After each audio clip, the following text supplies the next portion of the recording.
اصحاب الاخدود. اصحاب الاخدود جو تھے یہ یمن کے پاس کرسچنز تھے. اس زمانے کے ظاہر مسلم تھے, عیسیٰ علیہ السلام پر ایمان لائے تھے, حضرت عیسیٰ کو اللہ کا بیٹا نہیں مانتے تھے بلکہ اللہ کا پیغمبر مانتے تھے. نبی علیہ السلام کی پیدائش سے تقریباً 40 سال پہلے کا یہ واقعہ ہے.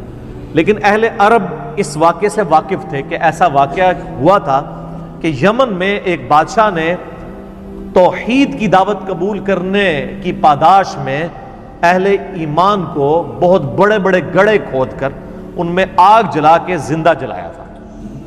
سر تکلیفوں سے تو گزرنا پڑتا ہے. جو پرسیکیوشن کرسچنز کی ہوئی ہے نا کئی سو سال تک, آپ سوچ نہیں سکتے کن تکلیف سے گزرنا پڑا ہے. اللہ پہ ایمان لانا کوئی آسان کام تو نہیں. تو یہ اصحاب الاخدود کے واقعے سے یہ لوگ واقف تھے, اس کا ذکر اس میں آ رہا ہے. اس کی ڈیٹیلز آپ کو صحیح مسلم میں بالکل اینڈ پہ جا کے ملیں گی. اصحاب اخدود کا پورا ایک واقعہ ہے کہ یہ بادشاہ کون تھا. صحیح مسلم شریف میں ایک بڑی ڈیٹیل حدیث ہے. میں نے 4 لیکچرز دیے تھے معجزات, کرامات, استدراج کے اوپر, مسئلہ نمبر 131 ABCD. اس میں جو ڈی پورشن تھا اس میں نے اولیاء اللہ کی 10 کرامات جو صحیح سند سے احادیث کی کتابوں میں آئی ہیں نا وہ میں نے کور کی تھی. ان میں سے ایک کرامت اصحاب اخدود والی بھی تھی جو میں نے اس میں کور کی تھی صحیح مسلم کے ریفرنس سے. صحیح مسلم شریف میں اس کا واقعہ یوں ملتا ہے کہ یمن میں ایک یعنی وہ بادشاہ تھا جو بیسیکلی ہے تو یعنی یہودی تھا. اس وجہ سے وہ عیسائیوں سے زیادہ نفرت کرتا تھا کیونکہ حضرت عیسیٰ علیہ السلام کو کرسچن جو ہے پیغمبر مانتے ہیں بلکہ اس میں غلوف کر کے خدا کا بیٹا مانتے ہیں, اور دوسری طرف یہودی کہتے ہیں کہ یہ نعوذ باللہ دجال ہے. اب ان کا آپس میں تو اکٹھ ہو ہی نہیں سکتا نا. ایک شخصیت جو ایک طبقے کے لیے خدا کے درجے پہ فائز ہو اور دوسرا اسے جو ہے نعوذ باللہ دجال اور پتہ نہیں کیا کیا الفاظ استعمال کرتے ہوں, تو ان کا آپس میں اکٹھ تو ہو نہیں سکتا. یہ تو یہودیوں نے سازش کر کے کس طرح عیسائیوں کو دبوچا ہے کہ آج یہودی اور عیسائی ایک پیج کے اوپر ہیں, ورنہ 20ویں صدی کے آغاز سے پہلے تک تو یہ قتل و غارت کا بازار گرم تھا ان کا آپس میں. یہ تو اسرائیل جب بنا ہے اور دنیا کی اکانومی ان کے قبضے میں آئی ہے تو آج جو ہے وہ ایون یہودی مٹھی بھر ہونے کے باوجود عیسائیوں کی باغ دوڑ بھی ان کے ہاتھ میں ہے اکانومی کی وجہ سے.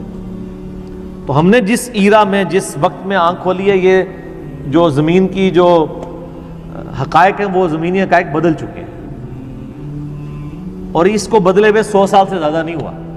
100 سال اگر آپ پہلے چلے جائیں تو یہ جس طرح سنی شیعہ اختلاف مسلمانوں کے اندر ہے نا, اس سے بھی بڑھ کے عیسائیوں اور یہودیوں کا اختلاف تھا, جنگیں ہوتی تھی آپس میں. بہرحال وہ یہودی بادشاہ تھا, اس نے عیسائیوں پہ ظلم کرنا شروع کیا. تو اس بادشاہ کے بارے میں آتا ہے کہ اس نے ایک جادوگر رکھا ہوا تھا, اور وہ جادوگر جب بوڑھا ہو گیا تو اس نے کہا کہ مجھے تو موت آ جائے گی, تو مجھے کوئی ایک اپنا لائق سا کوئی رعایا میں سے کوئی لڑکا ڈھونڈ کے دو جسی میں تربیت کروں اور میں اپنا سارا علم اسے ٹرانسفر کر دوں. تو بہرحال ایک نوجوان لڑکا بڑا انٹلیکچوئل رعایا میں سے چنا گیا, وہ جادوگر کے حوالے کیا گیا, تو وہ اسے جادو سکھایا کرتا تھا. اب وہ جادوگر کے پاس جب جادو سیکھنے جاتا تھا تو راستے میں ایک راہب تھا عیسائی, تو وہ اس کے پاس وہ لڑکا رکا کرتا تھا. اس راہب کی باتیں خدا شناسی کی, توحید کی اسے بھانی شروع ہو گئیں, حتیٰ کہ اس کا دل اللہ نے اسلام کے لیے کھول دیا. یعنی اس نے اسلام, اس زمانے میں کرسچینٹی اسلام ہی تھا, وہ قبول کر لیا. اب وہ دیکھیں جادو بھی سیکھتا تھا اور پیرلل میں دین بھی سیکھتا تھا. ایک دن وہ ایک راستے سے گزر رہا تھا تو راستے میں ایک بہت بڑا جانور تھا جس نے لوگوں کا راستہ روکا ہوا تھا. تو اس نے ایک چھوٹا سا پتھر اٹھایا زمین سے اور اس نے کہا کہ اے اللہ, اگر تیرے نزدیک جادوگر کا مذہب مردود اور اس عیسائی راہب کا مذہب مقبول ہے تو اس چھوٹے سے پتھر سے اس جانور کو ہلاک کر دے. ظاہر یہ کرامت ہی ہونی تھی, ایک پتھر سے آپ اتنے بڑے جانور کو, تو اس نے پتھر پھینکا تو وہ مر گیا. تو وہ پھر راہب کے پاس آیا تو راہب نے کہا کہ تم تو اب مستجاب الدعوات ہو گئے ہو, تو اب تم پہ اللہ کی طرف سے تکلیفیں بھی شروع ہو جائیں گی, اور جب کوئی ایسی صورتحال بنے تو تم نے میرا نام ظاہر نہیں کرنا. ظاہر ہے پھر مجھے بھی رگڑا لگے گا بیچ میں, جان بچانے کے لیے ایمان چھپانا جائز ہے. حسین تو ہر کوئی نہیں بنتا نا سر.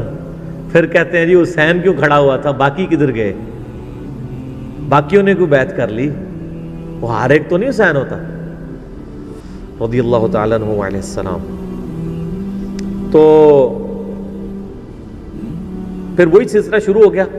اب وہ صاحب کرامت تو ہو گیا, اب لوگ اس کے پاس آنا شروع ہو گئے. وہ مطلب مادرزاد, کوڑی, اندھے آتے تھے, وہ دعا کرتا تھا, شفا ہو جاتی تھی. کرتے کرتے جب بادشاہ تک بات پہنچی, اس نے کہا یہ کیا, یہ تو دوسرے مذہب میں چلا گیا الٹا اس کو سکھانے کے لیے. تو اس نے کہا جی اس کو تو ہم نہیں چھوڑیں گے, قتل کروائیں گے. اور وہ جب کوئی بندہ اس کے پاس علاج کروانے کے لیے آتا تھا تو وہ پہلے کہتا تھا اللہ کو ایک مانو, حضرت عیسیٰ کو اللہ کا پیغمبر مانو.